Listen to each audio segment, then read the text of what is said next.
35 anos após a morte de Zacarias, sua ex-esposa decidiu se abrir sobre o casamento de 15 anos que viveu com o humorista. Veja tudo sobre as brigas nos bastidores dos Trapalhões, depressão profunda e até rumores sobre sua sexualidade. Afinal, Zacarias foi mesmo vítima da AIDS? Ele realmente acabou sozinho e abandonado nos últimos meses de vida? Hoje, você irá se surpreender com o lado oculto e polêmico da morte de um dos maiores ícones dos Trapalhões, que se tornou conhecido nacionalmente pelo nome de Zacarias. Nasceu em 18 de janeiro de 1934 em Sete Lagoas, Minas Gerais, numa família numerosa. Era o primogênito de 11 irmãos, filho de Mariano e Virgínia. Entre parentes e amigos da cidade, ganhou ainda criança o apelido de Bidu, o que o acompanhou durante boa parte da juventude. Na infância, brincava no quintal de casa de ser ator, improvisando teatrinhos com roupas e objetos da família. Apesar da timidez,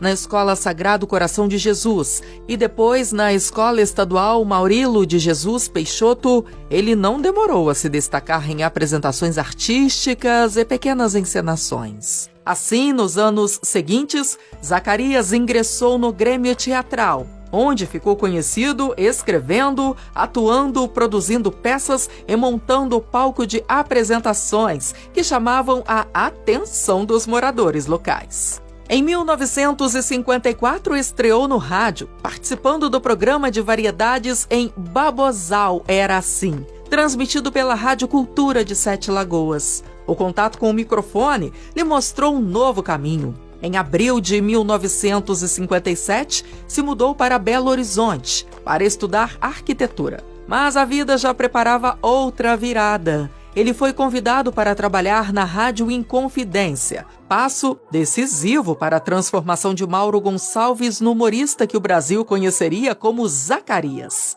Na rádio, começou a atuar em programas humorísticos. Ali, começou a moldar o estilo que marcaria sua carreira e virou um destaque, sendo considerado o melhor comediante de rádio de 1960 a 1963. Sou um pouco fatalista, eu acredito que a gente nasce com o dom, nasce para isso, sabe? Eu toda a vida gostei de brincar, de teatro. Nesse meio tempo, recebeu um convite para trabalhar na TV Itacolomi e também se destacou no vídeo, tendo a oportunidade de mostrar seu talento como ator. Ainda mais ao lado de outros artistas consagrados que visitavam a capital mineira, como Paulo Gracindo e Mário Lago. Em 1963, foi convidado por Wilton Franco para trabalhar na TV Excelsior, no Rio de Janeiro, onde fixou sua residência. Mauro também passou a viajar semanalmente para São Paulo, onde trabalhava no programa A Praça da Alegria, comandado por Manuel de Nóbrega, na Record. Quando passou a trabalhar na Rede Tupi, foi como dublador e produtor de peças teatrais. Assim se destacou na peça A Dama do Camarote, que chegou a excursionar pelo Brasil. Mas foi na praça que ele criou o personagem que seria o prelúdio do Zacarias. Moranguinho, inspirado em um tipo folclórico de sua cidade natal, era um garçom muito engraçado e infantil que arrumava diversas confusões ao atender seus clientes. Já caracterizado com a típica peruca que o tornaria conhecido, a atuação de Mauro chamou a atenção de Renato Aragão, que então o convidou a integrar o grupo Os Trapalhões,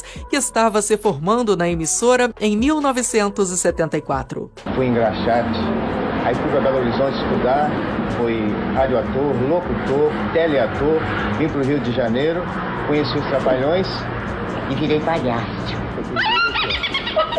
Quando Mauro Gonçalves recebeu o convite, que seria decisivo para sua carreira, o grupo Os Trapalhões já contava com Didi, Dedé e Mussum. Mas a entrada de Zacarias trouxe ao quarteto uma dimensão inédita de humor. Sua voz fina, expressão doce e ingenuidade cênica criavam um contraste perfeito com a sagacidade de Didi, a malandragem de Dedé e o carisma irreverente de Mussum.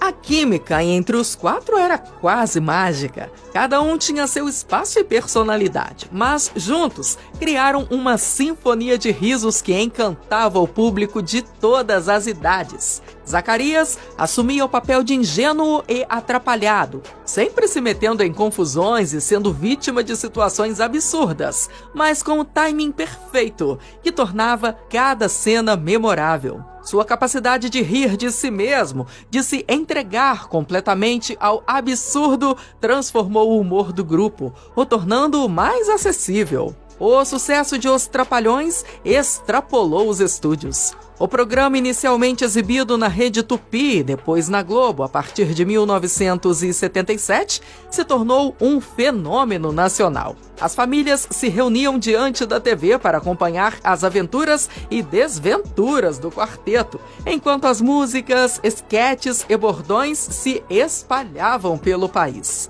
Zacarias rapidamente se tornou um ícone.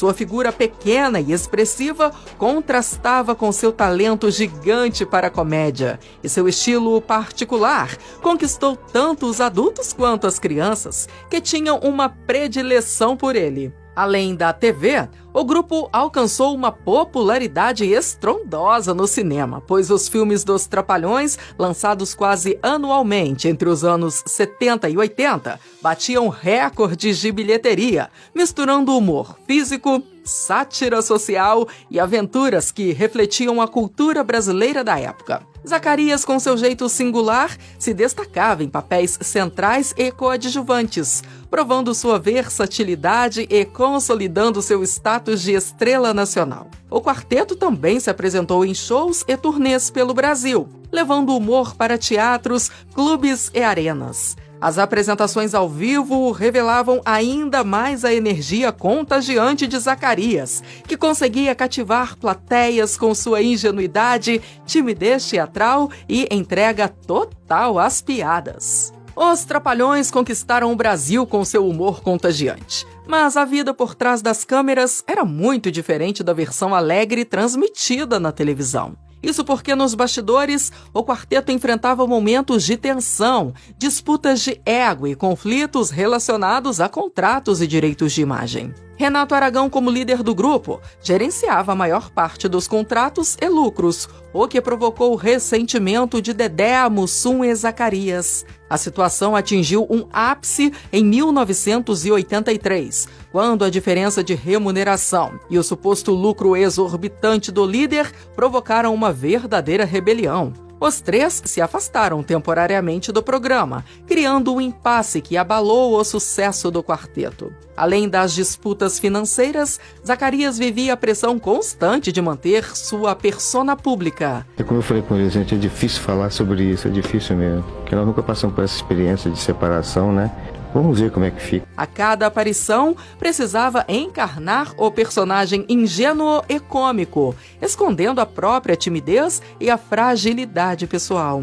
Essa contradição entre a imagem alegre e a realidade privada causava um desgaste emocional. A fama exigia presença constante em gravações, programas ao vivo, comerciais e turnês, sem espaço para descanso ou vida pessoal. Mas, apesar de sua imagem pública como o trapalhão irreverente, Mauro Gonçalves, o Zacarias, cultivava uma vida pessoal marcada pela simplicidade e discrição. Descrito como tímido, reservado e caseiro, ele gostava de passar seu tempo em sua casa em Maricá, cercado por plantas e passarinhos, recebendo amigos próximos aos fins de semana. Em 1958, se casou com a atriz e dubladora Selma Lopes, com quem teve Maria Laura Gonçalves. O casal permaneceu unido até 1973, quando se separaram amigavelmente. Assim, mesmo após o divórcio, Selma continuou a atuar ao lado de Mauro em esquetes dos Trapalhões,